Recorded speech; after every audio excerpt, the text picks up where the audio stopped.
नमस्कार दोस्तों। पाइल्स जिसे बवासीर भी कहते हैं, इसकी ऐसी जानकारी शायद ही आपको सोशल मीडिया पे मिली होगी जो इस वीडियो में डॉक्टर परमेल चौधरी आपको देने वाले हैं। आप सर्जन हैं और पाइल्स की A to Z जानकारी है, उसका इलाज भी करते हैं। ये कोई कमर्शियल वीडियो नहीं है। कोशिश सिर्फ इतनी है कि आपको सही जानकारी मिले, क्योंकि पाइल्स के बारे में पूरी जानकारी न होने के कारण समस्या और बढ़ जाती है और इस हद तक बढ़ जाती है कि उसके आगे दूसरी बीमारियां शुरू हो जाती हैं, जैसे फिशर, फिस्टुला या साइनस जैसी बीमारियां जो काफी कॉम्प्लिकेशंस पैदा कर देती हैं। लेकिन यदि सही जानकारी हो कि पाइल्स वास्तव में होती क्यों है, पाइल्स किस ग्रेड की होती है, पाइल्स का सही इलाज क्या है, पाइल्स को कैसे रोका जा सकता है, अगर ये जानकारी हो तो वास्तव में हम इस समस्या से बच सकते हैं। तो ये सारी जानकारी इस वीडियो में डिटेल में देने वाले हैं डॉक्टर परमेल चौधरी। पूरा वीडियो देखिए। वीडियो थोड़ा लंबा होगा, लेकिन यकीन मानिए ऐसी जानकारी आपको पाइल्स की शायद ही किसी और वीडियो में मिली हो जो इस वीडियो में मिलने वाली है। तो चलिए शुरू करते हैं। टेक्निकल फार्मिंग चैनल को सब्सक्राइब करें और बेल आइकन भी दबाएं ताकि आगे आने वाले वीडियो की नोटिफिकेशन आपको मिलती रहे। डॉक्टर साहब नमस्कार। नमस्कार सर, आपके दर्शकों को मेरा प्यार भरा नमस्कार। तो डॉक्टर साहब, सबसे पहले तो ये बताइए कि पाइल्स होती क्या है, इसकी क्या स्थिति होती है एक्चुअल में? जी सर, ये एक एनोरेक्टल डिजीज है जो हमारा जो बड़ी आंत का जो आखिरी हिस्सा होता है, जैसे उसको रेक्टम हम बोलते हैं। रेक्टम के नीचे एनल कैनाल होती है और उसके नीचे एनस होता है, जहाँ मल द्वार जिसको हम बोलते हैं। आपके हाथ में डायग्राम जी है? जी जी, मेरे हाथ में डायग्राम है और मैं ये दिखाना चाहूँगा आपके दर्शकों को कि ये बड़ा करके हमने दिखाया है डायग्राम। ये आसपास की मांसपेशियां हैं जो ये मल द्वार जिसको हम बोलते हैं। तो इसमें दो तरह की जो पाइल्स हेमोरॉइड्स जिसको बवासीर बोला जाता है वो होती है। या तो इंटरनल बोलते हैं जो बाहर से आप देख नहीं पाते हो, या जिसको आप खूनी बवासीर बोलते हो, तो अंदर होती है वो काफी ऊंचाई के ऊपर होती है और वो उसके भी 4 ग्रेड होते हैं, ग्रेड 1, ग्रेड 2, ग्रेड 3, ग्रेड 4। अच्छा। ग्रेड 4 वो इंटरनल हेमोरॉइड्स हो जाती हैं जो कि बाहर आते आते आते बाहर लटक जाते हैं और उनको जो पेशेंट होता है जो इसको सफ़र कर रहा है वो उंगली के सहारे से कभी कभार ही इनको धकेल पाता है, हमेशा नहीं उनको वापस धकेल पाता। अच्छा, एनएस के बाहर आ जाते ये हैं। एनएस के बाहर आ जाते, प्रोलैप्स करके बाहर आ जाते हैं और ये कभी कभी इंटरनल और एक्सटर्नल का कनेक्शन भी हो जाता है, आपस में जुड़ जाती हैं। अच्छा। काफ़ी पेनफुल होती हैं। वैसे एक्सटर्नल जो जो पाइल्स आप बोलते हो, जिसको ज़्यादातर दर्शक हम ये सोचते हैं कि जो जो नीचे जो हाथ से टच करके अगर कोई जो मरीज है महसूस कर पा रहा है, तो वो बेसिकली स्किन के टैग्स होते हैं। स्किन मतलब चमड़ी, उसके आसपास की चमड़ी के अंदर फुलावट आ जाती है तो वो लटक जाती है, जिसकी वजह से बेसिकली वो परेशान भी रहता है क्योंकि उसके अंदर मल अटक जाता है तो उसमें खुजली रहती है, कभी कभी दर्द भी होता है, इन्फेक्शन हो जाता है, फोड़ा हो जाता है। वो एक्सटर्नल पाइल्स होते हैं। अच्छा, वो एक्सटर्नल होंगी जो नीचे आप डायग्राम में देख रहे हैं। जी जी जी नीचे वाली वो अलग, ऊपर से नहीं आती, वो यहीं रहती है। जी जी जी, कई बार क्या है ऊपर वाली ही बढ़ती बढ़ती बाहर तक आ जाती तो है। वो हो गई जो नीचे आ गई, फोर्थ ग्रेड की। हाँ हाँ, एक ये जो इधर दिख रहा है, ये एक्सटर्नल पाइल्स होती हैं। स्किन के टैग्स भी होते हैं जिसके अंदर ये होता है कभी कभी ब्लड आके उसमें अटक जाता है, जिसमें सूजन होती है। वो बोलते हैं ना कुछ मरीज की जी ये नीचे की जो पाइल्स है जो बवासीर है फूट जाती है तो बड़ा आराम हो जाता है। क्या करते हैं कि वो किसी झोला छाप जो होते हैं जगह जगह बैठे होते हैं, पुल के नीचे, बस स्टैंड के पास, इस तरह के लोग ना, तो वो इसके अंदर वो कह देते हैं ना कि एक टिक्के से जड़ से खत्म, या इसके ऊपर वो एक धागा बांध देते हैं। ठीक है, तो उससे ये बड़ा कंफ्यूजन रहता है कि क्या उससे उस बीमारी से पूर्ण राहत मिली या नहीं मिली। अब देखिए, इंटरनल पाइल्स जो होते हैं वो अंदर से आते हैं, काफ़ी ऊंचाई पर होती है ना, उनमें धागा बांधना ज़्यादातर पॉसिबल होता नहीं है। और धागा बांध भी दोगे तो आप एक जगह बांध दोगे, अगर उसको 4 जगह अगर वो पाइल्स की दिक्कत है, या 5 जगह, या मल्टीपल अलग अलग लेवल के ऊपर उसको वो पाइल्स बनी हुई हैं, हेमोरॉइड्स बनी हुई हैं, तो आप हर जगह धागे नहीं बांध सकते। और धागा बांधने से क्या होता है, कई बार फट जाती हैं और फटने के बाद ये ब्लीड करती हैं, बहुत ज़्यादा ब्लीड करती हैं, इसमें इन्फेक्शन हो जाता है। इन्फेक्शन से यहाँ पे एब्सेस, फोड़ा बन जाता है, और वो फोड़ा अंदर जाते जाते कभी कभी साइनस या फिर फिस्टुला तक बन जाता है। तो ये जो 4 तरह के आपने बताया अंदर होते हैं, ग्रेड 1, ग्रेड 2, ग्रेड 3, तो ये होती किस कारण, मतलब जो नसें होती हैं ये फूल जाती हैं? जी जी जी, जैसे इस डायग्राम में बड़ा अच्छे से दिखाया गया है। रेक्टम से नीचे एनल कैनाल होती है, उसके नीचे एनस होता है जो कि मल द्वार जिसको बोलते हो। तो जो हमारी हाथ की जो नसें होती हैं, वीन्स बोलते हैं। तो बेसिकली जो पाइल्स हैं कोई बड़ी ऐसी खतरनाक चीज नहीं होती है जब तक ये दिक्कत ना करे। नेचुरली ये हर व्यक्ति के शरीर में जो वीन्स होती हैं वो होती ही हैं, किसी की कम डायलेटेड होती हैं, फुलावट कम होती है, किसी की ज़्यादा हो जाती है। ये तब दिक्कत हम इसको मानते हैं, इसको बीमारी तभी मानते हैं जब हमारी जो वीन्स होती हैं, जो वीनस सिस्टम होता है, वो जो नसें होती हैं मल द्वार के आसपास की, उनमें फुलावट आ जाती है। अब वो फुलावट के जो कारण है वो कई तरह के हैं। या तो हो सकता है कि मैं शुरुआत करूँगा जो गंभीर जिसके परिणाम हो सकते हैं, वो होता है कि पेट के अंदर कोई ट्यूमर बना है, या बड़ी आंत का कोई ट्यूमर है, या फिर लीवर की कोई डिजीज है, लीवर के अंदर नसों की ब्लॉकेज हो चुकी। क्योंकि यहाँ की जो वीनस सिस्टम होता है वो डायरेक्ट लीवर से उसका कनेक्शन होता है, या पेट के अंदर उसका डायरेक्ट कनेक्शन होता है। वहाँ पर कोई ट्यूमर बन गया, कोई जो ब्लड है उसका बैक फ्लो हो रहा है, तब जाके पाइल्स बन सकते हैं। लेकिन हमें हर पाइल्स के केस में, जो हेमोरॉइड्स जिसको बवासीर बोलते हैं, उस केस में रोगी की पूर्ण जांच करनी चाहिए, ताकि अगर उसके पेट में उसका कारण ढूंढना पड़ेगा। पेट में अगर कारण है, कोई ट्यूमर है, कोई इस तरह के सिस्ट बना हुआ है, तो वो रूल आउट करना पड़ेगा तो वो है कि नहीं है। तो उससे अल्ट्रासाउंड हो सकता है या सीटी स्कैन अगर जरूरत पड़ेगी तो। उसके अलावा जो पाइल्स का कारण वो हार्मोनल हो सकता है। हार्मोन्स में सबसे पहले मैं थायराइड का आप लोगों को बारे में बताऊंगा कि जो थायराइड हार्मोन्स की कमी की वजह से, जिसको हाइपोथायराइडिज्म की बीमारी बोलते हैं, उसकी वजह से क्या होता है, कॉन्स्टिपेशन रहती है, कब्ज रहती है। और कब्ज अगर रहेगी तो रोगी प्रेशर लगाएगा, और प्रेशर से भी क्या होता है, जो वीन्स होती हैं वो डायलेट होना शुरू हो जाती है। अगर आप कब्ज का निवारण नहीं करेंगे तो धीरे धीरे धीरे वो जो वीन्स वो डायलेट बड़ी फूलती हुई जाएंगी, फिर वो ग्रेड 1 होती हैं, फिर ग्रेड 2, ग्रेड 3 और ग्रेड 4 होगी। तो इसी तरह से अगर ये वीन्स में कभी कभी उसके आसपास सख्त मल की वजह से उस पर खरोंच लग गई है, तो उसमें इन्फेक्शन हो जाता है और उसमें फोड़ा बन जाता है। कभी कभी रोगी बोलता है कि जी ब्लड तो आता ही है, और अभी काफ़ी दिनों से मल द्वार के आसपास दर्द हो रहा था, और उसके बाद एकदम से ज़्यादा पस आई और ब्लड आया, उसके बाद राहत मिली, आराम हुआ। तो वो इन्फेक्शन की वजह से होता है। सबसे पहले इस तरह के रोगी की पूर्ण जांच करनी चाहिए, उसका वेट देखना चाहिए, उसके हार्मोन्स, अगर फीमेल है तो ज़्यादातर फीमेल्स में क्या होता है, इसका कारण थायराइड हार्मोन्स का इम्बैलेंस होता है। और इसके अलावा कुछ कुछ जो रोगियों के पारिवारिक परिस्थिति ऐसी होती है कि भाई उनके परिवार में वीनस सिस्टम इस तरह का डायलेटेड है, तो एक परिवार में भी इस तरह की बवासीर की दिक्कतें हो सकती है किसी भी परिवार में ना। या फिर आजकल क्या खान पान, अगर खान पान में हम फल सब्जियां और जो मोटा अनाज होता है उसका अगर सेवन हम कम करते हैं, तो धीरे धीरे हमारे खान पान और रहन सहन की आदतों की वजह से कॉन्स्टिपेशन रहने लगती है, और रोगी को पता नहीं लगता कि वो किस तरह से कॉन्स्टिपेशन का शिकार हो रहा है। धीरे धीरे वो हैबिचुअल हो जाता है कि मैं तो जाता ही हूँ दिन में एक बार। और रोगियों के अंदर ये भी रहता है सर कि दिन में एक बार जाने को वो बड़ा हेल्दी हैबिट मानते हैं। लेकिन मैं ये कहूँगा कि 24 घंटे में एक बार, क्योंकि जो आंतड़ियों का हिस्सा है मल द्वार भी, और आंतड़ी के अंदर खान पान जो हम खाना खाते हैं, अनाज खाते हैं, फल सब्जियां सलाद कुछ भी खाते हैं, तो वो तो है आंतड़ियों में, वो तो चल रहा है। वो डिपॉजिट होता है रेक्टम के अंदर, जो बड़ी आंत का सबसे आखिरी हिस्सा जो रेक्टम होता है, और रेक्टम के अंदर डिपॉजिट होते होते वो जो मल है जो उसके अंदर आते ही, वहाँ की जो एनाटॉमी इस तरह की होती है कि उसमें से पानी की कमी होती चली जाती है, और पानी की कमी होते होते वो मल सूखने लगता है।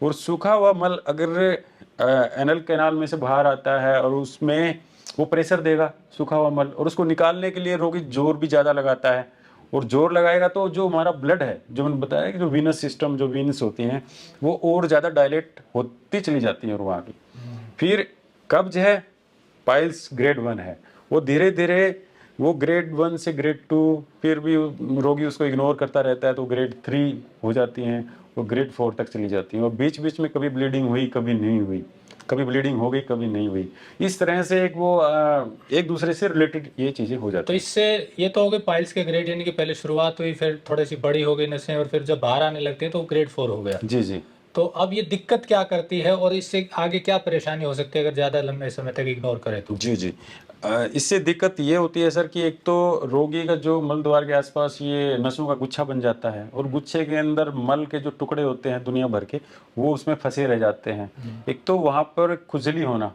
एक आम समस्या होता है, खुजली होना, पेनफुल होते हैं। कुछ रोगी बोलते हैं क्योंकि कभी कभी कोई ना कोई मस्सा उनमें से जरूरत से ज़्यादा उसके अंदर ब्लड आके अटक जाता है, क्योंकि वहाँ पर रिंग स्पिंक्टर होते हैं हमारे एनल कैनाल के आसपास के, जो आसपास जो मल द्वार को कंट्रोल करते हैं।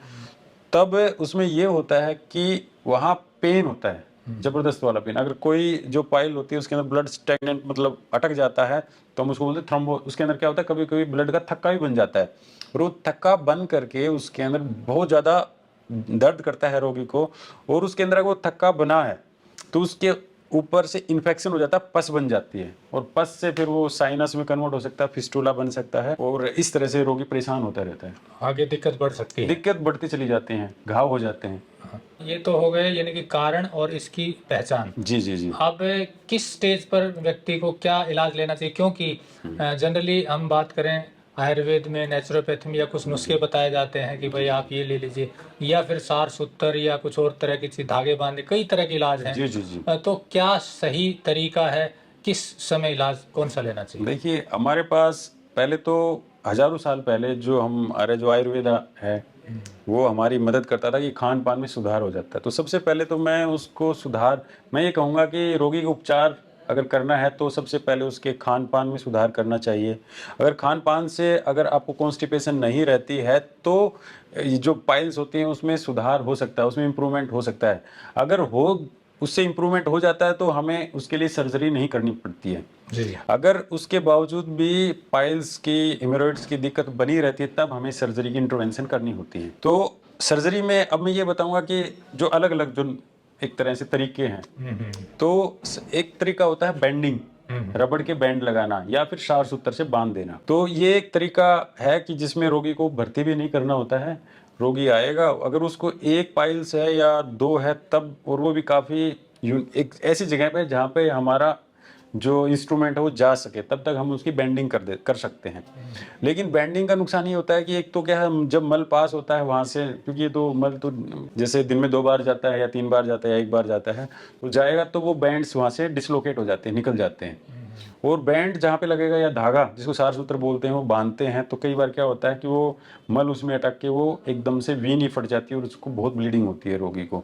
पेनफुल तो होते हैं दोनों ही जो प्रोसीजर हैं, जैसे बैंडिंग करना या फिर सार सूत्र करना, ये दोनों ही। हाँ, उससे दर्द होता है, रोगी को अनकंफर्टेबल रहता है। उसके बाद नंबर आता है कि जी इंजेक्शन, जो आपने बार बार सुना होगा कि इंजेक्शन से जड़ से खत्म हो जाएगा, ये हो जाएगा, वो हो जाएगा। पहली बात तो कोई जो पाइल्स का रोगी होता है, जब तक कि आप उसकी दूरबीन से जांच नहीं करोगे और अंदर तक पूरा एनल कैनाल और ऊपर तक जाके जांच नहीं करोगे, तब तक पता नहीं लगता है कि उसको कितनी सारी पाइल्स हैं, हेमोरॉइड्स हैं और किस ग्रेड की हैं। अगर वो मल्टीपल हैं, बहुत सारी पाइल्स, मान लें 7 हैं, 8 हैं और अलग अलग लोकेशन पर हैं, तो उसमें न तो हम इंजेक्शन थेरेपी कर सकते हैं, ना ही उसको बेंडिंग या फिर सार सूत्र से उसका उपचार कर सकते हैं। उसमें हाँ, ये आप जरूर कर सकते हो कि एक आध अगर कोई पाइल्स इधर उधर है तो उसमें उसको थ्रोम्बोज करने के लिए आप इंजेक्शन थेरेपी कर सकते हो। लेकिन अब ये दोनों की दोनों थेरेपी पुरानी हो चुकी हैं।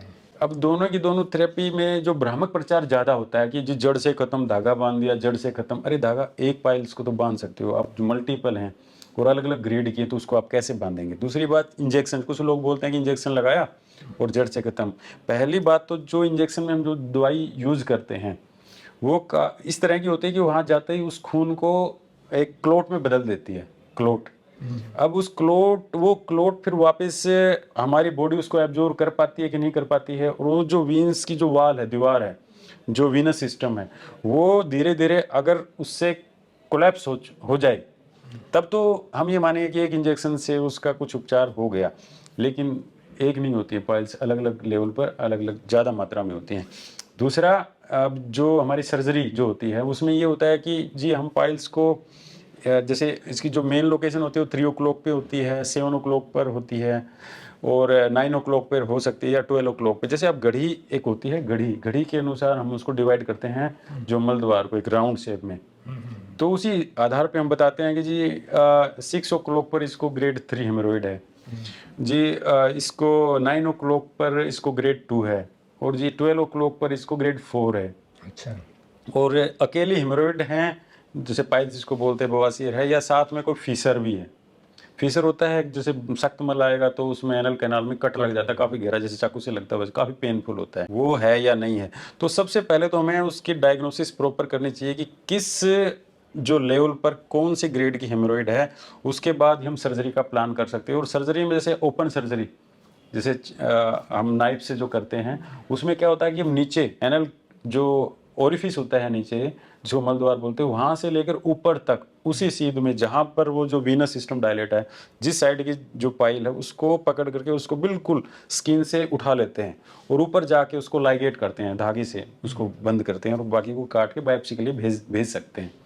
कई बार क्या होता है कि एनल जो कैनाल होती है उसमें कैंसर भी होता है, तो अगर वहाँ पे कोई ग्रोथ है किसी तरह की, चाहे वो पाइल्स के रूप में ही क्यों ना हो, कोई उभार है, तो जब भी कोई सर्जरी करते हैं तो उसका एक बायोप्सी जरूर करानी चाहिए हमें। तो ये है एक नाइफ वाली सर्जरी जिसमें हर एक पाइल को हम पकड़ते हैं और उसको ऊपर तक कट लगाते हुए उसको ऊपर तक जाके उसका लाइगेट करते हैं जहाँ से उसकी रूट है, रूट जहाँ से उसको ब्लड सप्लाई मिल रही थी।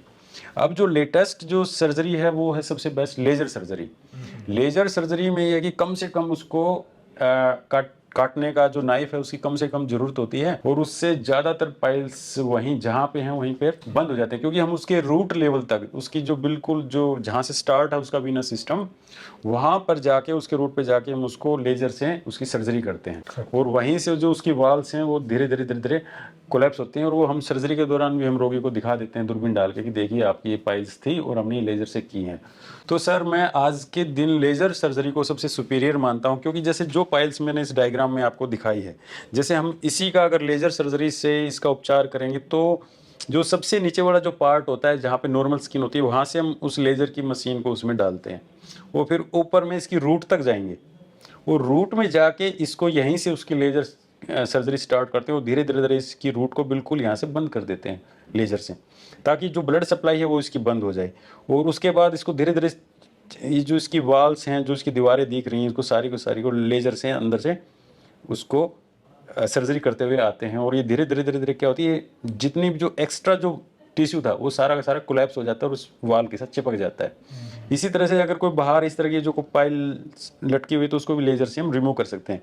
एक तो लेजर से क्या ब्लीडिंग कम होती है, दूसरा क्या है इसमें हमें धागे का प्रयोग नहीं करना पड़ता। नहीं तो बार बार रोगी यही शिकायत करते थे जब हम ओपन सर्जरी करते थे चाकू जो नाइफ वाली, कि जी हम पैखाना करते हैं तो ये धागे मल के साथ अटक जाते हैं और बहुत पेन रहता है। और कई बार धागे क्या होता है, जैसे धागे वाली जो सर्जरी करते थे वो अटक के कभी देर सवेरे खुल जाते थे और बहुत ब्लीडिंग उससे होती थी।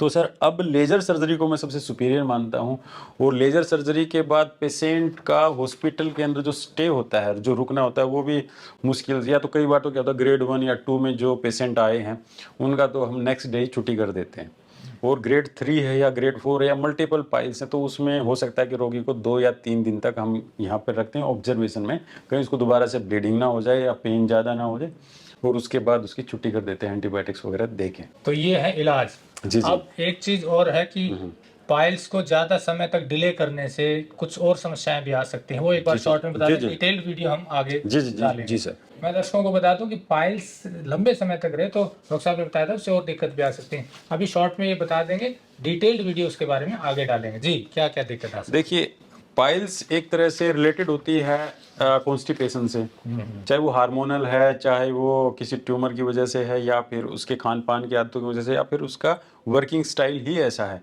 कि उसको लगातार बैठना पड़ता है कुर्सी पर। पेशेंट मतलब इस तरह का हमारा, जैसे आजकल कंप्यूटर पे जॉब्स ज़्यादा हैं, या कोई फैक्ट्रीज में लगातार सीटिंग है, या फिर ड्राइवर को, या फिर जो यूनिफॉर्म वाली जॉब होती हैं जैसे कि फौज है, पैरामिलिट्री है, पुलिस है, तो उनके अंदर भी बिजी रहते हैं और ध्यान नहीं दे पाते इन चीज़ों के ऊपर। तो कॉन्स्टिपेशन की वजह से फीसर हो जाते हैं, कट लग जाते हैं, बहुत पेनफुल होते हैं, साथ में पाइल्स भी रहती हैं साथ ही साथ। कभी कभी क्या होता है पाइल्स की वजह से कोई आसपास फोड़ा फुंसी या इन्फेक्शन हो जाता है और वो इन्फेक्शन फैलता फैलता फैलता फिस्टुला में कन्वर्ट हो जाता है। ये पस है, एक ट्रैक बना लेते हैं जिसको फिस्टुला बोलते हैं। पाइल्स को तो आसानी से हम ट्रीट कर सकते हैं लेजर से, लेकिन फिस्टुला का ऑपरेशन इतना आसान नहीं होता। उसको हो सकता है 1 या 2 या 3 बार के स्टेप्स में हमें उसको लेजर से ऑपरेट करके उसको समाधान कर लेते हैं।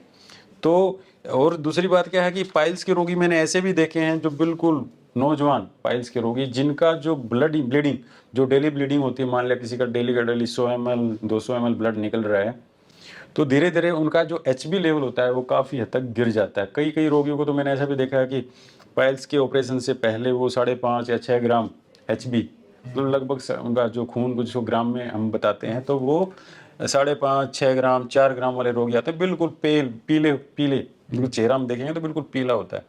और ऑपरेशन के बाद भी मानो कि 2 या 3 महीने के बाद भी वो लगभग 12 13 14 और या उससे भी ज़्यादा उनका खून की मात्रा बढ़ जाती है, क्योंकि ब्लीडिंग का जो कारण था वो हमने ख़त्म कर दिया। तो पाइल्स की वजह से दूसरा क्या है, उसका बैठने बैठने में उसको दिक्कत होती है, तो अपना जो दिनचर्या है, जो काम है, वो ढंग से रोगी नहीं कर पाता है।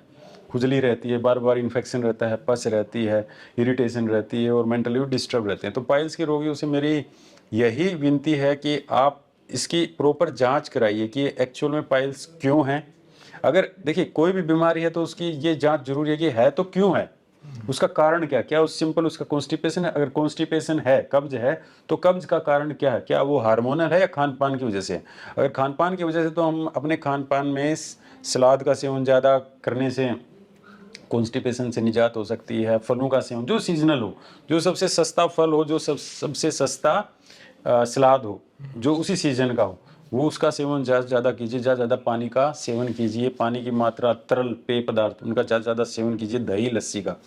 उससे भी आप अपने कॉन्स्टिपेशन से अगर आपको राहत मिलती है तो पाइल्स में भी राहत मिल जाती है। उसके बावजूद भी अगर ये समस्या बनी रहती है तो उसका मतलब डॉक्टर के पास एक प्रॉपर आप ढंग से खुल के पूछिए कि भाई आपको पाइल्स है तो क्यों है, क्या कॉन्स्टिपेशन इसका कारण है या कोई और कारण है। अगर और कारण है तब उस कारण की तह तक जाना चाहिए, चाहे उसके लिए हमें अल्ट्रासाउंड, सीटी स्कैन, एमआरआई कुछ भी कराना हो वो कराना ही चाहिए। तो सर इस तरह से तो मतलब उसकी जांच करवाएं, और समस्या जब शुरू होती है तभी डॉक्टर से मिल करके अगर खान पान में बदलाव से ठीक हो सकती है तो वो करें, नहीं तो फिर आगे अगर आगे बढ़ गए तो ऑपरेशन करवा कर उसे ठीक किया जा और सकता ऑपरेशन में भी मैं तो यही कहूँगा कि सबसे बेस्ट आज के दिन लेजर सर्जरी है, है, सेफ है। सेफ है। और ये भी जरूरी नहीं है कि एक ही रोगी के अंदर सिर्फ लेजर से हो जाएगा। हो सकता है कि उसकी 2 पाइल्स हैं, ग्रेड 4 हैं, तो हो सकता है कि उसका जो एक्सटर्नल जो बाहर लटकती हुई पाइल्स हैं उसके लिए हमें धागा भी लगाना पड़े।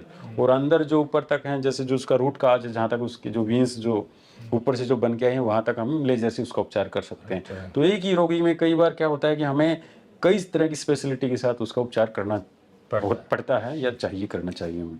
तो निष्कर्ष में ये कह सकते हैं कि पाइल्स को कॉन्स्टिपेशन के कारण है तो खान पान बदलाव करके उसे रोका जा जी सकता जी है, जी। और अगर कॉन्स्टिपेशन नहीं है फिर भी पाइल्स है तो उसके दूसरे कारण है, उनको भी कारण तक समझने जाना, समझने की जरूरत है कि जरूरत है। क्यों है। कई बार थायराइड की वजह से होता है तो थायराइड की टेबलेट स्टार्ट हो जाती है, तो उससे कब्ज खत्म हो जाती है और कब्ज से फिर पाइल्स भी धीरे धीरे और खत्म हो जाती है। कई लोग अब ये जैसे पाइल्स की दवाई भी देते हैं, किसी कुछ खाने से ठीक हो जाएंगे, ये कुछ ठंडी बहुत ही, चीजें देते मैं सॉरी मैं आपको टोक रहा हूँ, ये बड़ा ही पाइल्स का क्या है कि लोग कोई पुड़िया दे देता है, कोई कुछ टेबलेट बना के दे देता है कि इससे पाइल्स जड़ से खत्म, उससे खत्म। देखिए जब तक उसके तह तक है क्यों पाइल्स, पहले कोई अगर बीमारी है तो उसकी तह तक जाइए कि क्यों बनी, क्या कॉन्स्टिपेशन ही उसका कारण है या कोई और कोई ग्रोथ है, कोई ट्यूमर है या और कोई बीमारी है शरीर में, तो उसकी तह तक जाइए। हार्मोनल इम्बैलेंस है, ठीक है सर, तो उसकी तह तक जाइए कि किस वजह से। तभी तो आप पुड़िया, एक ही पुड़िया 100 लोगों को बांट दोगे, इसका कोई तुक ही नहीं बनता है। दूसरा, पाइल्स के केसेस में आपको भ्रामक प्रचार से बचना है कि भाई एक धागा जड़ से खत्म, या फिर एक सुआ जैसे उसके कहीं लगा दिया तो जड़ से खत्म। ये बड़ा ही खतरनाक और भ्रामक, या फिर एक पुड़िया दे दी जड़ से खत्म। ये जो जड़ से खत्म वाली जो भ्रामक एक जो स्थिति है, मनोस्थिति भी मानूंगा मैं इसे खुद की भी, और एक प्रचार का एक माध्यम भी है, जिसको आप बोल दो कि जादू मंत्र से हम ठीक कर रहे हैं तो भीड़ लग जाती है। तो वैसी स्थिति से बचना चाहिए, खुद को भी और दूसरों को भी बचाना चाहिए। और जो ये बस स्टैंड के पास, तहखाने में, या फिर पुलिया के नीचे, इस तरह के जो होते हैं, जो आज यहाँ बैठ गया कल वहाँ बैठा है, पाइल्स पाइल्स ठीक करे एक टिक्के में, तो कृपया करके अपना इस तरह की मनोस्थिति से बाहर आइए कि आप जाओगे और वो कोई भी चीज़ जड़ से उड़ गई है, हवा में उड़ गई, खत्म हो गई, नहीं। उसकी प्रॉपर जांच कराइए, उसके कारण जांच कीजिए कहाँ तक और कहाँ तक ये पाइल्स आपकी बनी हुई हैं। दूसरा, फिर अपने डॉक्टर से ये अच्छे से पूछिए, खुल के पूछिए कि जी मेरे किस एंगल पे किस ग्रेड की पाइल्स हैं और किस पाइल्स का आप इलाज किस विधि से करेंगे। मैंने बताया ना, ग्रेड 4 है, ग्रेड 3 है, ग्रेड 1 है, 2 है। हर एक पाइल्स का हो सकता है कि अलग विधि उसको इस्तेमाल करनी। क्या आपके डॉक्टर के पास या आपके सर्जन के पास सारी विधियां हैं, या जिससे भी आप किसी झोला साहब से भी इलाज कराते हो तो उसको क्या पता कि वो बोलता तो बहुत कुछ है, लेकिन आप उसके ऑपरेशन थिएटर में जाके देखिए या उसके पास उसकी टीम से मिलिए कि वो कितने पढ़े लिखे हैं, क्या उन्होंने कुछ एक्सपीरियंस है भी कि नहीं है। साथ ही साथ अगर रोगी को हाइपरटेंशन है, ब्लड प्रेशर की समस्या है, या रोगी हार्ट से रिलेटेड, जैसे सीएडी जिसको बोलते हैं, कोरोनरी आर्टरी डिजीज़, अगर खून के थक्के कभी बने हैं या उसको हार्ट अटैक आया तो क्या उसका पाइल्स का ऑपरेशन कराना उचित रहेगा या नहीं होगा, या कौन सी दवाई बंद करनी है पहले। सीधा ऐसे नहीं है कि जाते ही लेट गए और उसने 4 धागे बांध दिए, ऐसे नहीं होगा। कौन सी दवाई आप ले रहे हैं, उसमें से कौन सी छोड़नी है, कौन सी ऐड करनी है, क्या आपका ऑपरेशन से पहले कुछ थायराइड है या कोई हार्मोन्स आपको देना है कि नहीं देना है, या इन्फेक्शन है तो इन्फेक्शन की दवाई आपको पहले देनी है कि नहीं देनी है। तो सारी चीज़ों को जांचिए और पूछिए अपने डॉक्टर से, अपने चिकित्सक से कि किस लेवल की पाइल्स का आप इलाज किस विधि से करेंगे, लेज़र से करेंगे या ओपन से करेंगे या धागे से करेंगे या टिक्के से करेंगे। तो ये आपके पास खुला। तो लेज़र की सर्जरी सेफ है और प्रॉपर डॉक्टर से करवाएं, या जो भी तरीका सूटेबल रहता है उसी हिसाब से उसका इलाज हो सकता है। डेफिनेटली। और सर मैं तो ये बताऊं कि जैसे मैं रोहतक मेडिकल में भी इतने सालों तक काम किया हमने, और फौज में भी मैंने सर्विस दी है, army hospital, Chandigarh command hospital में। तो मैं बता रहा हूँ कि उसी डॉक्टर से कराएं जिसको सब कुछ पता भी हो कि अगर यहाँ पर इस पाइल्स को आप ओपन सर्जरी से कर सकते हैं, इसको आप लेज़र से कर सकते हैं, या सारी की सारी को लेज़र से कर सकते हैं। तो हर रोगी का एक विधि नहीं हो सकती है, एक ही रोगी में हो सकता है कि उसमें 3 विधि लगानी चाहिए हमें, या हो सकता है 2 विधि लगानी उसमें होती है। तो उस तरह से इलाज तो जी डेफिनेटली हाँ। पर ये क्योर हो सकती है, और उसके बाद खान पान का ध्यान रखेंगे तो ठीक रह सकते जी डेफिनेटली बहुत ही अच्छी लाइफ चलती है। मैं बोल रहा हूँ कि कई बार 4-5 ग्राम खून लेके आते हैं और रोगी ठीक होने के बाद उनमें 12-13-14 ग्राम तक मैंने कुछ ही महीनों में बढ़ते हुए देखा है खून। तो दोस्तों, जैसा डॉक्टर परमेल चौधरी जी ने बताया कि पाइल्स की समस्या कोई बहुत बड़ी नहीं होती, पर हम उसे बड़ा बना देते हैं सही जानकारी ना होने के कारण, या ऐसे लोगों से इलाज लेने के कारण जिनको वास्तव में इलाज की ही जानकारी नहीं होती है।